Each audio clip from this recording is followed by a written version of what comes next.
दोस्तों नमस्कार।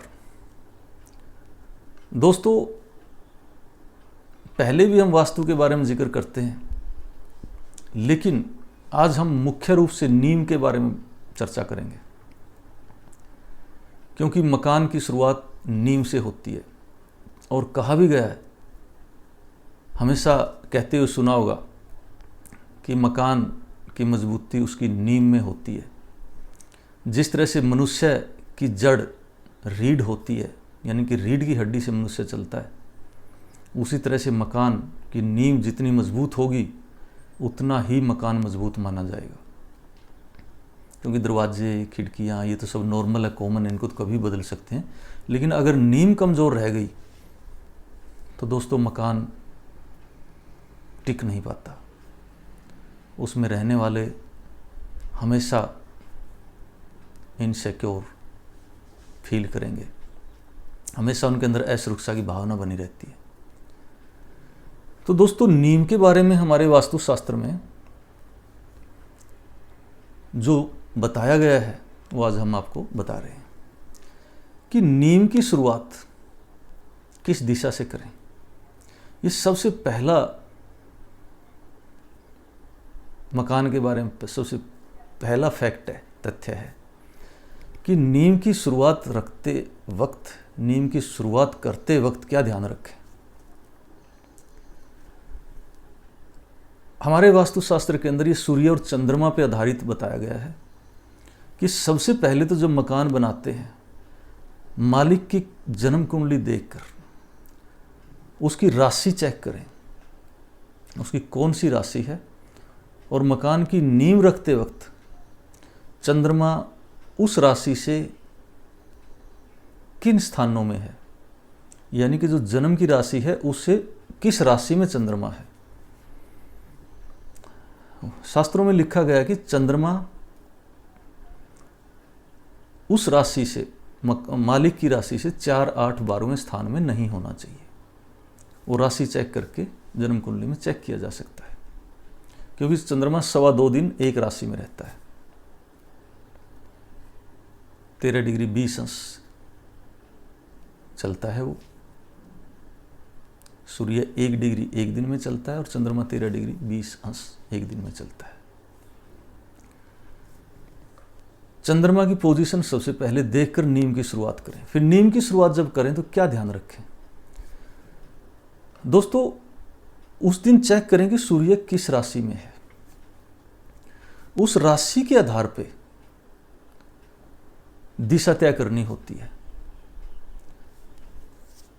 मान लो अगर सूर्य कर्क राशि में है तो नींव की खुदाई साउथ वेस्ट कॉर्नर से करनी चाहिए, क्योंकि वो धरती की सिर, हाथ और पैर तय करता है। हम दोस्तों ये ना समझें कि धरती निर्जीव है, वो बिल्कुल जीव है।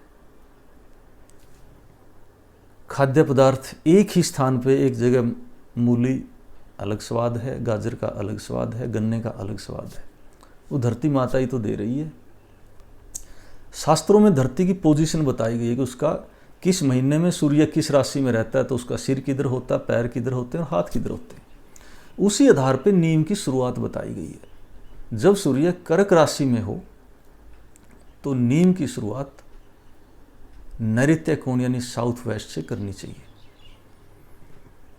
और नींव की शुरुआत करते वक्त जब हम कसी चलाते हैं, जब हम फावड़ा चलाते हैं, तो बहुत सारे जीव मर जाते हैं। एक धरती की जो रचना होती है उसमें डिस्टरबेंस होती है। तो उसमें भी हमारे ऋषियों ने कुछ बातें बताई हैं कि क्या रखें। जिस तरह से सर्व औषधि का वर्णन आता है कि सभी प्रकार की औषधियाँ वो जरूर रखनी चाहिए, ताकि कोई कीड़े मकोड़े, जीव जंतु जो भी कटे हैं, जिनको हानि हुई है, धरती माँ को जो हानि हुई है, उसकी रिकवरी हो जाए। और हमें अक्षमा याचना करके नींव की शुरुआत करनी चाहिए। जोत जलाते हैं, मिट्ठे का भोग लगाते हैं, धरती माँ को प्रणाम करते हैं, ये सब क्रियाएं सही हैं, बिल्कुल तथ्य हैं इनके पीछे।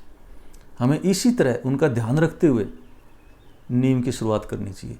इसी प्रकार सूर्य की गति में, सूर्य सिंह राशि में हो, कन्या राशि में हो, मकर राशि में हो, तो धरती के पैर किधर होंगे, सिर किधर होगा, वो उसी आधार पे जब भी हम मकान की शुरुआत करते हैं उसी आधार पे सूर्य की पोजीशन देखते हैं और मालिक की राशि देखते हैं, उस पे आधारित निष्कर्ष निकाल के हम नींव की शुरुआत करते हैं और वो करनी चाहिए। तो दोस्तों, नींव मकान का मुख्य बेस है, तो उसकी शुरुआत करते वक्त महीनों का भी ध्यान रखना चाहिए।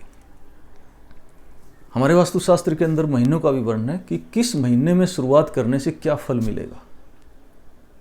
उसमें कुछ महीनों का विशेष है, जैसे कि उदाहरण के तौर पे बैसाख के महीने में अगर हम मकान की शुरुआत करते हैं तो शास्त्रों के अंदर लिखा गया है कि उस मकान में रहने वाले हमेशा धन धान्य से पूर्ण होंगे, और जिनको संतान नहीं भी हो रही है इस महीने में अगर नींव रखी जाए मकान की तो निश्चित रूप से उनको संतान भी हो जाती है। दोस्तों, परमात्मा ने एक ऐसा विधान बना रखा है कि सब हमारे पूर्व जन्मों पर आधारित भी बहुत कुछ डिपेंड करता है, क्योंकि संतान का केस भी उन्हीं में आता है। कई बार मेडिकल रिपोर्ट्स ठीक होती हैं लेकिन संतान नहीं होती। फिर भी हमारे ऋषियों ने कहा कि अगर और उपाय ना करके अगर मकान बनाते हैं और वैशाख के महीने में नींव रखते हैं तो निश्चित रूप से उस मकान में रहने वाले धन धान्य से परिपूर्ण रहेंगे और वहाँ पे संतान उत्पत्ति निश्चित रूप से होगी, उनकी वंशवृद्धि जरूर होगी। तो दोस्तों,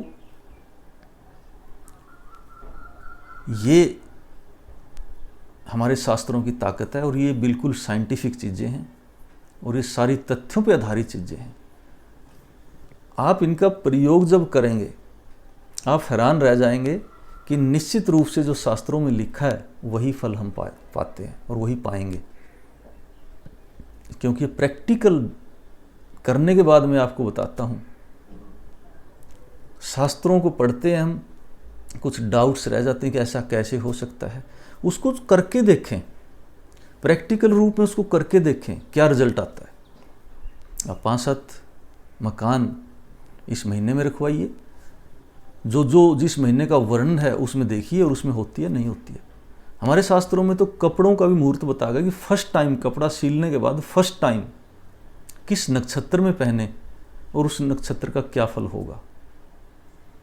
और आपने देखा भी होगा और सुना भी होगा, कई बार हमारे कहते सुना लोगों को कि मैं जब इस कपड़े को पहन के जाता हूँ मेरे काम हो जाते हैं। तो दोस्तों, उसी तरह से मकान के भी मुहूर्त हैं, नींव के भी मुहूर्त हैं, नींव से लेकर मुंडेर तक के मुहूर्त हैं।